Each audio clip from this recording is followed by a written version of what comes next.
All right, coming at you with part 2 of my story about the petty childhood fight that I had with a relative that played a part in guiding me to an epic mistake that I made as an adult and the 2 biggest life lessons that I took from it all. If you haven't watched part 1, go check it out for backstory. Fast forward from 1996 to 2002, I was 17 and I had met a man on the internet. He was significantly older than me at the time. And when he came to visit, I could feel that something wasn't right, but I didn't know how to articulate it. I didn't know what to say. And at one point, we were holding hands, walking around the block in the city. It was a nice summer day. And I was just kind of looking around thinking, gee, what do I do here? What's going to happen? And at one point, I kind of turned and happened to glance over at him, and he was looking at me in this kind of loving, but, desiring way, and I felt a little anxious. I was kind of worried. I was inexperienced and trying to figure out how to behave. I must have had visibly uncomfortable body language. My facial expression must have given me up. It does that sometimes. And he says to me, I get the feeling you haven't been totally honest with me. And in that moment, I felt what I could only describe as my soul bouncing off the pavement.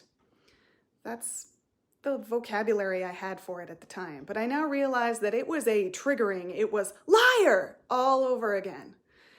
And so in the moment I reacted. I got really angry and I shouted back, I'm not a liar, I didn't lie. I probably shouted other things too, but my memory gets sketchy after his remark about my perceived dishonesty. I didn't have the complexity or the nuance at the time to say, I didn't lie, man. I just have more information now and I've changed my mind. I was 17. Didn't know I could say that. I hadn't even thought that this was possible. Either I had been telling the truth all this time or I was a liar.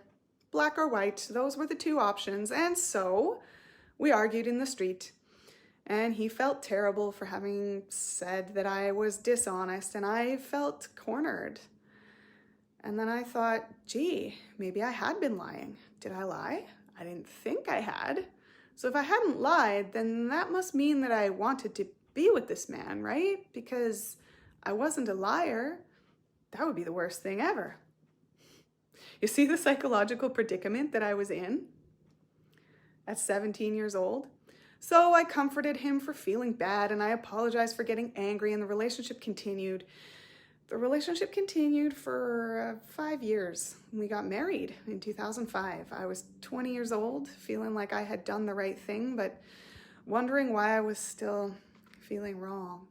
I asked myself, how did I get here? What happened? Like all the time. And it wasn't until 2023, last year, that I put it all together that this man had, unbeknownst to himself and me, said exactly what needed to be said to get me to submit. I don't think he was intending to manipulate me. I think he was also confused. It's not like he knew that I had a grandmother who had called me a liar in my formative years, and it's not like she knew that calling me a liar over ultimately small things early in my life would install a mental trap door that would open to some place that wasn't for me. It diverted my life path into my early adult years in a really big way, and I can't even blame anyone. We're all human here. So the first big thing I took away from all of this is the need to be really mindful about the way that I say things, especially when I'm serving as a teacher. Words mean really big things to young minds. Everything needs to be qualified. So when you're communicating, ask yourself, what am I implying? Am I using inflammatory language? Am I putting a charge on this situation that doesn't need to be there? Am I power struggling to please my ego? The second huge piece I took from this part of my life is the absolute requirement to choose discomfort over resentment. Have the honest conversation, even if it feels like doing Tai Chi on hot coals and razor blades in direct sunlight at high noon. Get her done. Honesty starts within. Another person saying I lied doesn't take away my truth. There's no greater irony than trying to prove to others that you're honest by telling the biggest lie to yourself. Unravel your triggers. That's the answer. Big love. All the best.